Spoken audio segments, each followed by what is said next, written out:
नमस्कार, आपके साथ मैं हूं समीर अब्बास। मेरे साथ सुरभि शर्मा भी मौजूद हैं और आप देख रहे हैं देश का number 1 news channel TV9 Bharatvarsh. Hamas Israel के बीच जंग तो अभी भी जारी है। हालांकि युद्ध विराम की जो पूरी डील है, बंधकों की रिहाई की पूरी डील है, वो फाइनलाइज हो चुकी है। लेकिन सीज फायर होगा तो पर्दे के पीछे भी क्या कोई खेल चल रहा है? सीज फायर के पीछे साजिश आखिर कौन सी है? और कहीं ईरान विश्व युद्ध तो नहीं कराएगा? आज इन्हीं बड़े सवालों के साथ हम कर रहे हैं इस शो की शुरुआत। गाजा युद्ध के बीच आज दो बड़ी राहत की खबरें हैं, बंधकों की रिहाई और 4 दिन का युद्ध विराम।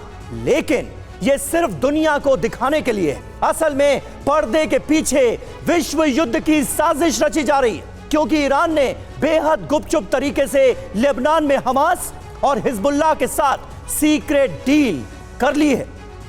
और बड़ी खबर यही है कि ईरान के उकसावे पर हिजबुल्लाह की तरफ से अब हमले भी हो रहे हैं तेज। वहीं इजराइल भी लंबी लड़ाई की तैयारी में है। सीज फायर से ठीक पहले IDF ने नॉर्थ गाजा से लेकर दक्षिण गाजा में विनाशकारी हमलों को अंजाम दिया है। और सीज फायर को महाविनाश की साजिश क्यों कहा जा रहा है? ईरान क्यों विश्व युद्ध की चाल चल रहा है? विश्लेषण के साथ एक एक डिटेल होगी आपके सामने। लेकिन सबसे पहले इस वक्त की सबसे बड़ी खबर, जहां गाजा में रात भर इजराइल ने बमबारी को अंजाम दिया है। जबालिया कैंप के आसपास हमलों की तस्वीर आपके सामने होगी, जहां पूरा जबालिया कैंप धमाकों से दहल उठा।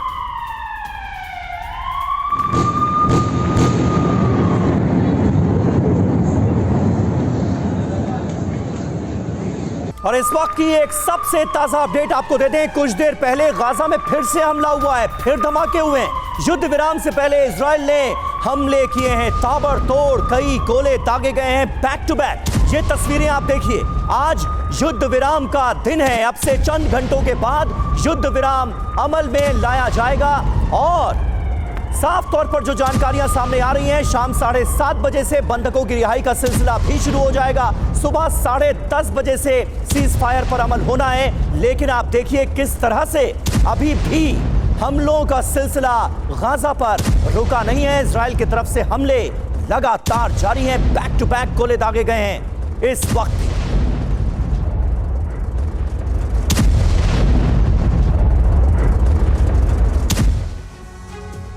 तो युद्ध विराम से पहले भीषण जंग, और यही है बड़ी खबर, जहां लेबनान पर इजराइल का विनाशक प्रहार हुआ है। लड़ाकू विमानों ने हिजबुल्लाह के ठिकानों पर बमबारी की है। हिजबुल्लाह के ज्यादातर ठिकाने तबाह करने का दावा किया जा रहा है।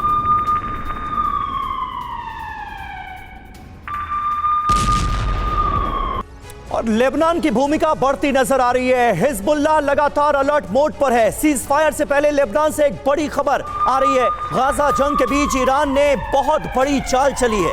लेबनान में हिजबुल्लाह और हमास के साथ की है बैठक। ईरानी विदेश मंत्री की लेबनान में सीक्रेट मीटिंग हुई है और इस मीटिंग में कौन कौन शामिल था आप जानेंगे तो हैरान रह जाएंगे।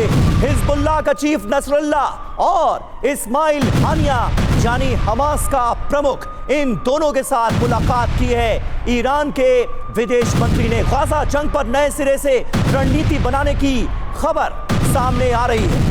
ये उस मुलाकात की तस्वीरें हम आपको दिखा रहे हैं, जिसमें हिजबुल्लाह का चीफ नसरुल्लाह और हमास का चीफ इस्माइल हानिया भी मौजूद था और इनसे मुलाकात की ईरान के विदेश मंत्री ने लेबनान में ये सीक्रेट मीटिंग की।